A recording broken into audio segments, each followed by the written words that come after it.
Hey there, this is Andrew, and I'm going to talk you through the Keyforge Dark Tidings spoilers that we have so far.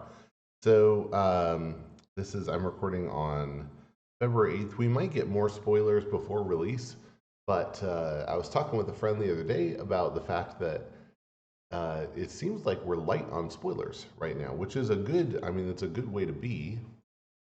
Uh,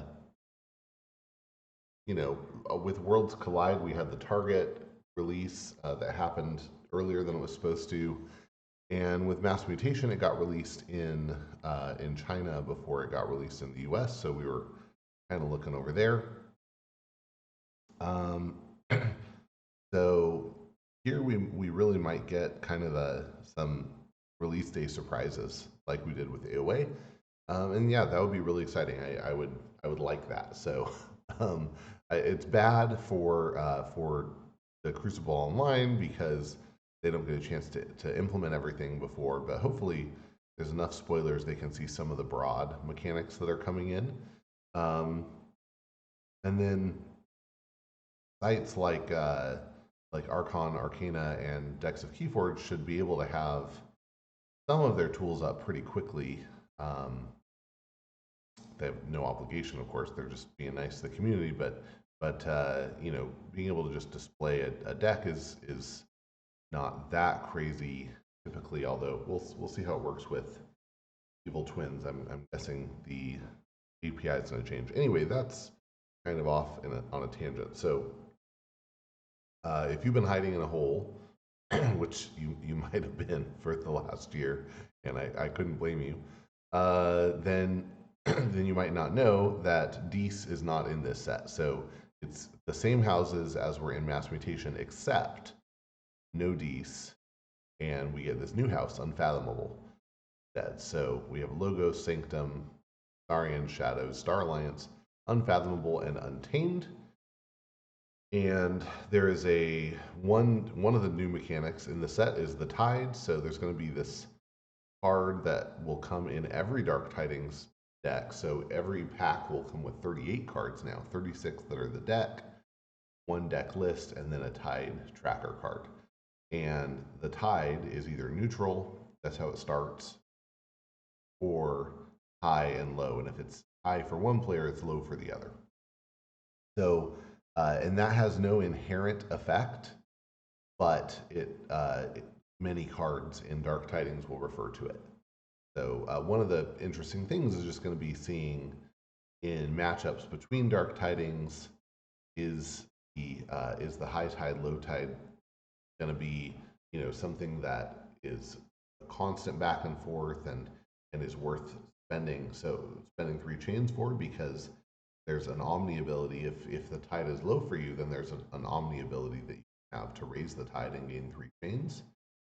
Or is it going to be a little more, where it stays one way for a while and people don't care so much? Will it vary by deck? Are there going to be some decks that don't care very much and some decks that care a lot? Kind of like in Mass Mutation, there were some decks that really doubled down on mutants and some that kind of really hate some that just didn't care very much. Yeah, and then in matchups against other decks from other sets, it's going to be really critical. And I think, yeah, that's what I'm most interested in, because if my non-Dark Tidings decks suddenly have to play very differently Dark Tidings, that's probably a good thing, but it'll be interesting to see how it shakes out. Okay, so with that said, let's get into the cards. All right, so we'll start with and of course the other like crazy mechanic that we know about is this Evil Twin setup, and this is not Evil Twin is not a game mechanic so much as it is an algorithm and deck production mechanic. So some number of decks, for every deck that gets made, there's a chance that there will also be an Evil Twin version of it that gets created.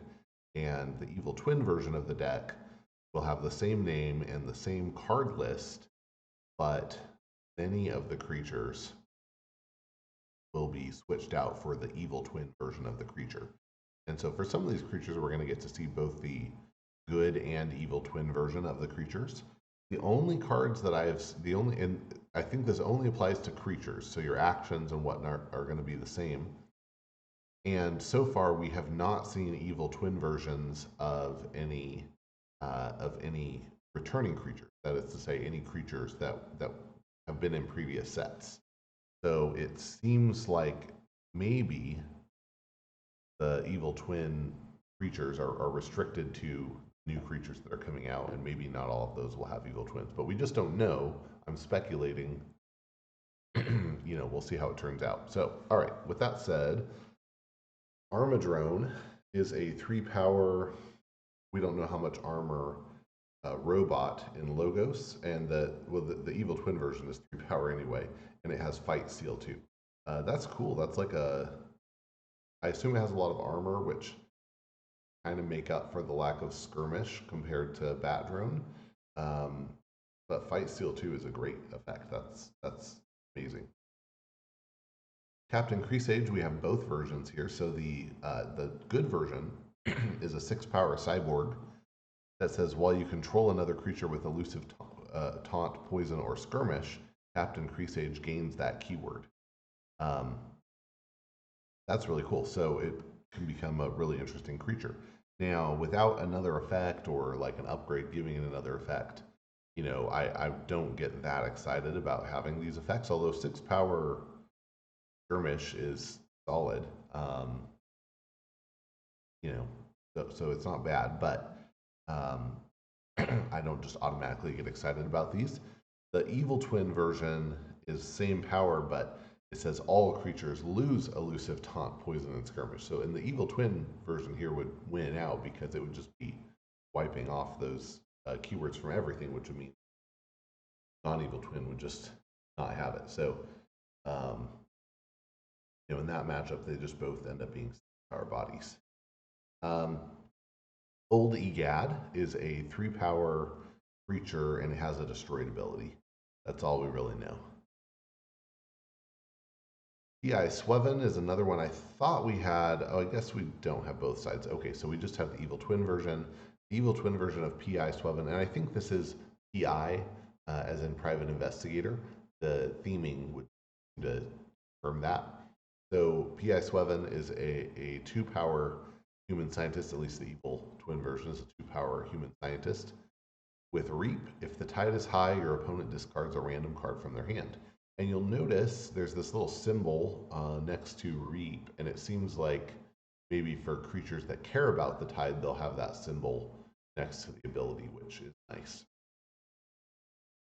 Tide Warp is an artifact with a bonus amber that's it's a power, and it says at the start of your turn, if the tide is high, your opponent raises the tide. Otherwise, you raise the tide. And that is an intriguing result. Very interesting. Binary Moray, we just have the good version here. It's a 5-power AI beast, and it says after you raise the tide, ready it, and after your opponent raises the tide, exhaust it. That's interesting. Oh, and it has Reap, archive a card. And the last Logos card we have here, Spoiled, is Forgive or Forget, which is an action that says play, choose one, archive 2 cards of different types from your discard pile, or purge up to 2 cards from each discard pile. So that's interesting. I think the archive 2 cards of different types from your discard pile seems to be like a pretty powerful effect. But if it's not what you want, then purging is good too. And sometimes that might be more powerful, especially depending on what you're facing. If your opponent has 2 controls of the week in their discard pile, purging them is great. All right, on to Sanctum. First card we see is Larry of the Lake, which I'm not sure. It seems like it could be a reference to Lady of the Lake, but I don't know if Larry in this, if it has a specific meaning.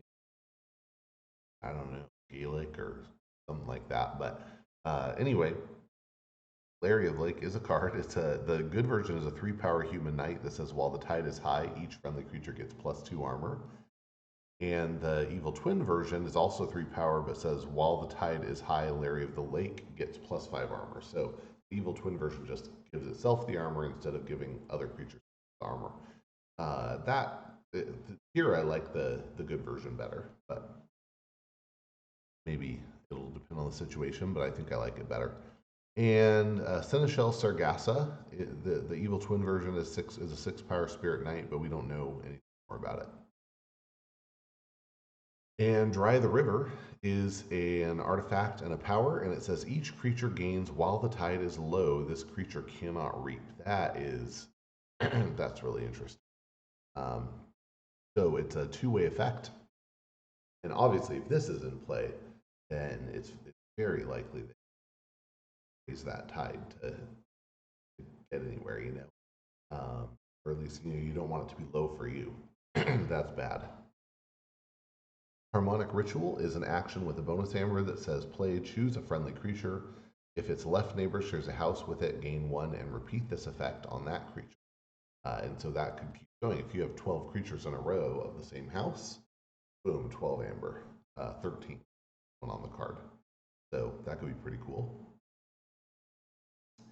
Clariel Forgeloos is a 5 power, 2 armor. Oh, Lightsmith Clariel. Forjaluz. Yeah, 5 power, 2 armor angel. And it says before fight, you may swap the power and armor values of Lightsmith Clariel for the remainder of the turn. Okay, that's interesting. Trial by Water is an action with a bonus amber. It says play, raise the tide, or reset the tide, which will turn it back to neutral. And then until the start of your next turn, players cannot raise the tide. That's an interesting, hey, no, we're turning this off for now, mechanic. Bulwark, the mutant version, is back. It's a 4 power mutant knight with 1 armor, assault 2, and it gives neighbors assault 2. That's pretty cool. Marshall Ewer is a 4 power Spirit Knight with 2 armor and play, fight, raise the tide. That's a common, so you're going to see that a lot. The Trial by Water, that's a rare, but I think we're going to see some commons that do say raise the tide, so it won't always be where you're having to spend those chains to do it. I imagine there's going to be a lot of doing cards with card effects. Having it on play and then also on fight seems pretty good. Pact Pilgrimage is an action with a bonus amber. When you play it, a friendly creature captures 1 amber, and then each neighbor of that creature that shares a house with it also captures 1. So potentially capture 3. That's pretty cool.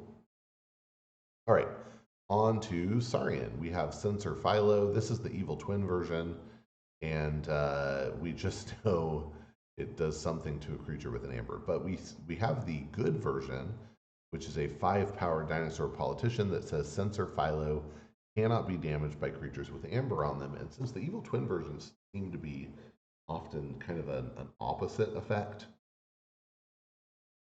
I wonder if the Evil Twin version does damage to a creature with amber on it or something like that.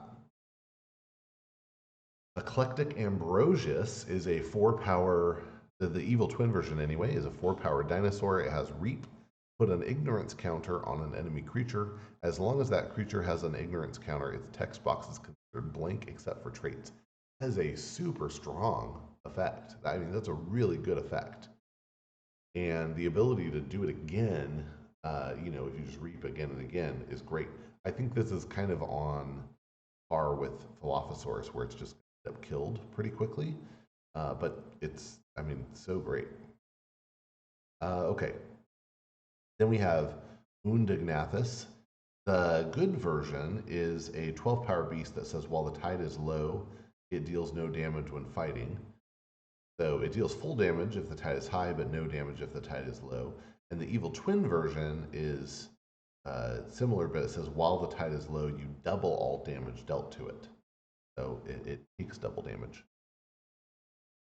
And then we have Charybdis and Scylla back from Mass Mutation. That's great. I love them. I love the theme. I love very happy those are back. And then I see Saurian Ship. Saurian Ship is, and by the way, this is it's a location, or not a location, it's an artifact, and it's a ship. There are 2 other houses we're going to see that get a ship, and I wonder if it's a thing where every house is going to get a ship. Not guaranteed, but there is definitely a tie-in between the ships. So this one is the Saurian one. It has action, exhaust up to 5 friendly Saurian creatures. For each creature exhausted this way, deal 1 damage to each enemy creature. Questionable, sometimes that won't be good, but sometimes it will be really good, so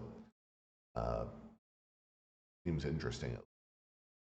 Bury Riches is an action that says, if the tide is high, move 1 amber from each creature to its controller's pool, otherwise raise the tide. You can see that would be really powerful if you have, Saurian tends to have all these capture and exalt effects. Getting to just move a lot of that amber back to your pool seems really good. And then the last one we have here is Trojan Sauropod, which is an artifact with a bonus amber. It's an item, and this is a very funny effect. It enters play under your opponent's control. Not that we haven't seen that ever before in Keyforge. There are at least 1 creature that does that. Skelly Keeper was that way, but this is the first artifact to do it. And the effect is so cool because it's good, right? It's Omni, gain 3 amber.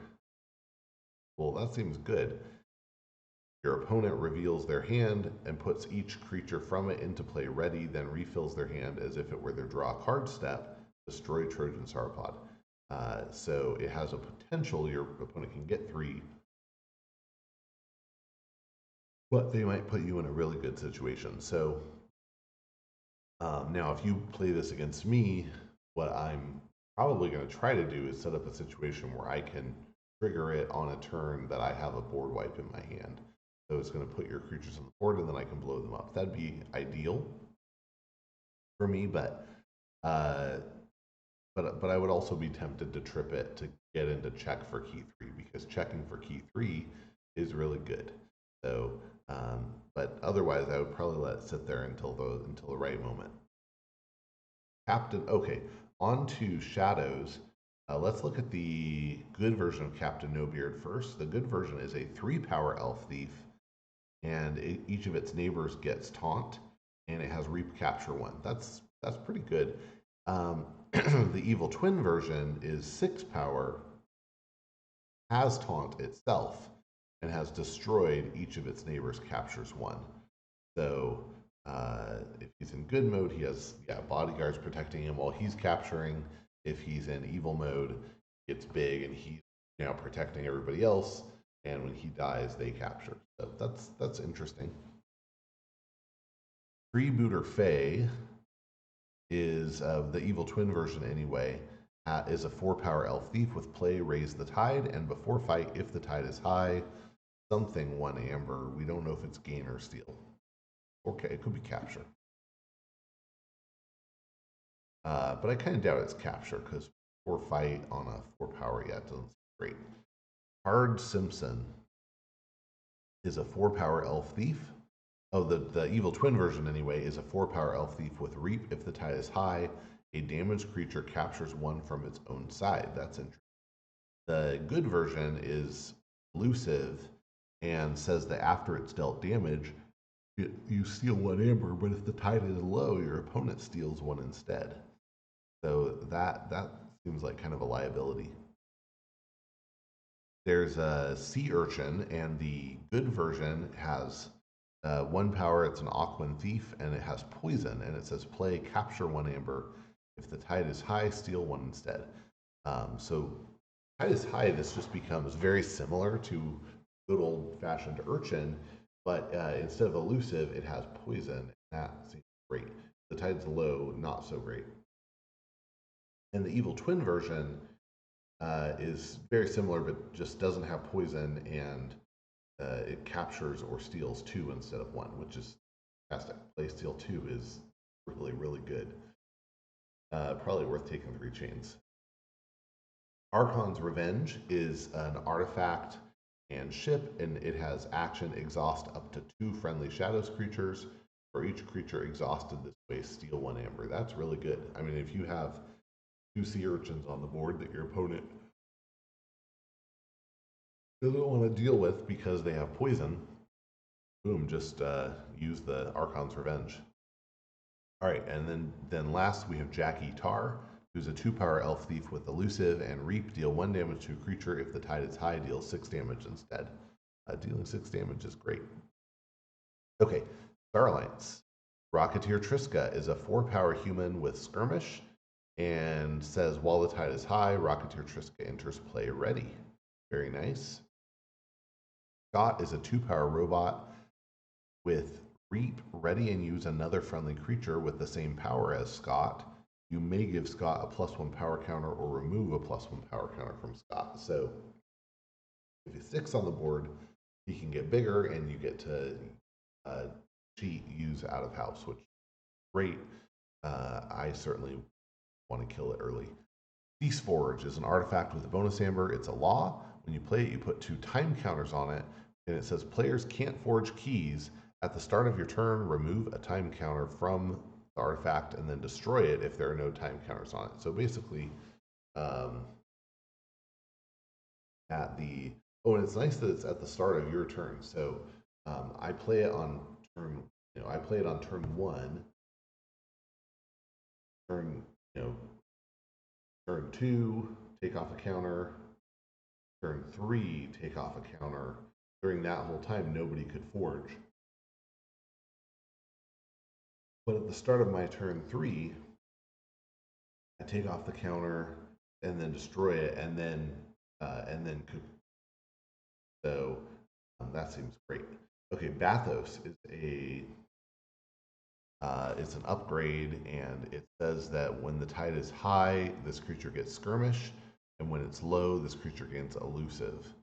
And it sounds cool until you realize it's just way worse than Ring of Invisibility, and it doesn't even have an amber. So I guess it's in Star Alliance, so it doesn't have to be as good, but what a bummer. Sabotage Mission is an action with a bonus amber, and it says during your opponent's next turn, keys cost +1 for each different power value of friendly creatures. So if you have a 3, 2 5s, and a 6, that's 3 different power values. Your opponent's keys cost +3. Ambervac is an upgrade that says play Raise the Tide, and this creature gains at the start of your turn. If the tide is high, capture 2. That's pretty cool. And again, there's a play Raise the Tide. Okay, Lieutenant Valmart is a 3-power alien scientist with play Fight Reap. If the tide is high, keys cost +3 during your opponent's next turn. So Star Alliance keeping that play Fight Reap 5. All right, and now we have, we're going to get to Untamed last, but really quick, we have some Unfathomed cards that have been spoiled, and so that's pretty fun. These are the new house, and so we're kind of looking at what they're, what do they have to offer. So Horrid Sinan is a 2-power beast with poison and taunt. That's cool. Kaup is the evil twin version is a 7-power Aquan. And we really don't know more than that. I mean, it has some text. There's a good version of Kaup in here too. Yeah, Kaup, the good version is a 2-power Aquan that says your opponent cannot play more than 1 card of each card type each turn.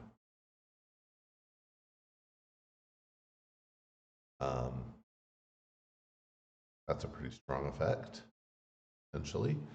Taniwa, there is a good version, which is an 8-power beast. I mean, it doesn't look that friendly, but it's an 8-power beast with 2 armor, and it has Fight, Reap, destroy a friendly creature, and gain an amber. Very interesting. And then the evil version is a 4-power beast with 1 armor, and Fight, Reap, put a creature from your discard pile on top of your deck. So interesting that the evil twin version is the one that's restoring the creatures. Tomwa of the Glow is a 3-power Aquan with Reap. If the tide is high, exhaust an enemy creature. and your opponent discards a random card from their hand. So if the tide is high, it's like a toxin but better. But if the tide's low, it's just a 3-power body. Omnipus is an 8-power beast that can't fight. When you play it, you discard the top 8 cards of your deck, and you play each tentacle from your discard pile one at a time. When it reaps, you gain an amber for each friendly tentacle.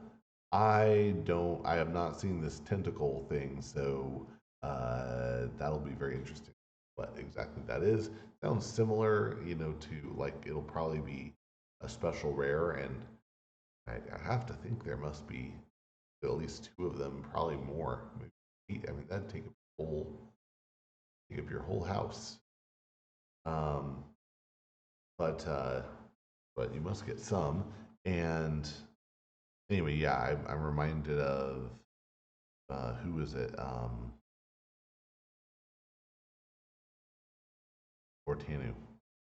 Yeah, Ortanu, who gets the chains. All right, Kilgogs Trench is an artifact, it's a location, and it says at the end of your turn, place a depth counter on Kilgogs Trench, then destroy each creature with power equal to the number of depth counters on Kilgogs Trench. So play it, turn one, let's call it turn 1. Turn 2, you're going to put 1 counter on it, kill all power 1 creatures. Turn 3, you're going to put another power counter on it, now you have 2, you're going to kill all creatures with power 2. This is not a problem from a counter perspective because you have this artifact. It only has 1 kind of counter on it, so you just throw anything token box on there, right? The ignorance counters for evil Eclectic Ambrosia, that's going to be more interesting. And unlike Doom, where you can only have 1, there can only be 1 Doom token in the game at a time so far. Here you could have multiple ignorance. How that works out. It's like going to be a common thing like Ward and Enrage are, or if just kind of a one-off thing. I don't know. But for Kilgogs Trench, no big deal because you're, put whatever counter on there and just how many things are there. All right. So this one, we don't know exactly for sure how the name is going to end up in English, but someone guessed it'd probably be something like Sobog's Thing or Curiosity, and it's an artifact with an amber, and it says that after your opponent forges a key, exhaust each creature they control. That is interesting because it's going to happen at the start of their turn. They start the turn, they forge, all their creatures get exhausted. That seems really powerful. It can only trigger twice that matter, so there's that. All right, the chosen one, and so much of we see here the way that the Aucklands want to control is by exhausting all the time and exhausted. So the chosen one is a 9-power Auckland that says instead of readying creatures they control during their ready creature step, your opponent deals 1 damage to the chosen one for each exhausted card they control. So if they have, let's say they have 3 exhausted cards. Those 3 cards stay exhausted, and the chosen one takes 3 damage. Yeah, that could get pretty crazy. If your opponent has 12 creatures, then they would all stay exhausted, and chosen one will get 12 damage, which will kill her. So just stuff there. Okay. Then Valucanth is back, we think, back from Worlds Collide. So it's a 6-power Auckland. It showed up as an anomaly in Worlds Collide, so you could get it in any house, but it was very, very rare. Valucanth is a 6-power Auckland that says while the tide is low, Valucanth cannot be used. So you really are going to want to have the tide high for this one. And it has a really strong effect. Fight, reap, exhaust an enemy creature and each of its neighbors. Eesh. Exhausting 3 creatures is good. Abyssal Zealot is a 4-power Auckland, and after you raise the tide, it'll capture 2. And after your opponent raises the tide, you move 2 from it to the common supply. Now that's interesting because your tide comes to you, it's capturing, But when the tide leaves, it's not that your opponent gets back, the amber evaporates. That seems actually like pretty good. Protect this thing, and your opponent in a bad position to care about where the tide is. All right, Kiri Guilt Spine is a 3-power Aquan with elusive, and it says after an enemy creeps, not ready during its controller's next ready card step. That's going to be a tough one to remember and keep track of. So,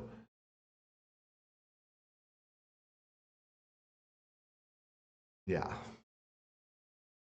And I guess it'll kind of matter. I would imagine that if your opponent has 3 creatures that they reap with, and Kiri Guiltspine says they don't unexhaust, chosen one doesn't, then it wouldn't unexhaust anyway. They wouldn't ready anyway. But good rules question. Okay. Sleep with the Fishes is an action with a bonus amber. It says destroy each exhausted creature. That's pretty strong if you're always exhausting your opponent's stuff. Mcmaster is a 4-power Aquan with 1 armor, and it has fight if the tide is high, your opponent loses. Pretty good. And then we have, we think something like Photic Raider, which Photic refer to light. Photic Raider is a 2-power Aquan with play capture 2, but it says that if the tide is high, it gets +4 power. Seabringer Kikoa is a 7-power beast with taunt and destroyed raise the tide. And it's common, so you got a common 7-power taunter with a pretty good effect there. Sink or swim is an action. When you play it, you choose one. Your opponent discards a random card from their hand, or you exhaust a creature in each. Well, that doesn't seem like a hard choice to me. Second option seems better most of the time. Storm Surge, we think, is an action that says play your opponent cannot ready cards during the ready card step on their next turn. And just more readiness hate here that seems pretty strong. All right, that's it for the Unfathomable. So let's just blitz through the Untamed here really quick, and then we'll be good. So Amberfin Shark is, let's see, the good version is a 3-power beast. When you play it, you give it 3+1 power counters, and then at the end of your turn, you remove one of them. If you do, each player gains an amber. So essentially 6 here, or 3 rather. You could each gain 3, which is good. But once it's on the board, really, it's just a 3-power body or 6-power right away. But it gets smaller. Amberfin Shark, the evil twin version, is also a beast, and it says something like at the end of your turn, each player something give Amberfin Shark something counter for each amber lost this way. So I'm guessing it's something like each player loses an amber, and then the creature grows as a result. That's my guess at what's happening there. Chelonia is a 2-power beast and witch with elusive, and it says if the tide is high, after you play another creature, your opponent loses amber.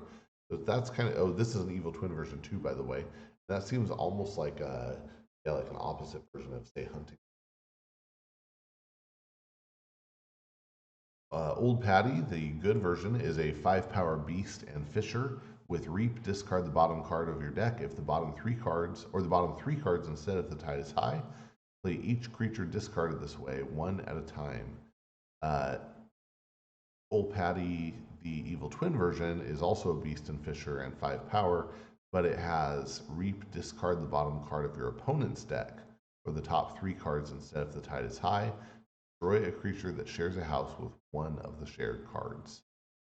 So Old Patty really is about accelerating. The good version is about accelerating your state. The evil twin is slowing down your opponents. Conkers is back from Mass Mutation. is what he is. The Mysticetti is an artifact. It's a beast and it's a ship. And the artwork is really, it looks like the ship is actually part whale or something. But it has action, exhaust one or more friendly untamed creatures. You do give the Mysticetti 3+1 power counters for each creature exhausted this way, and move it anywhere in your battle line as a creature with 0 power and taunt. So pretty interesting there, where it goes from the artifact line up to become part of the board. And we're getting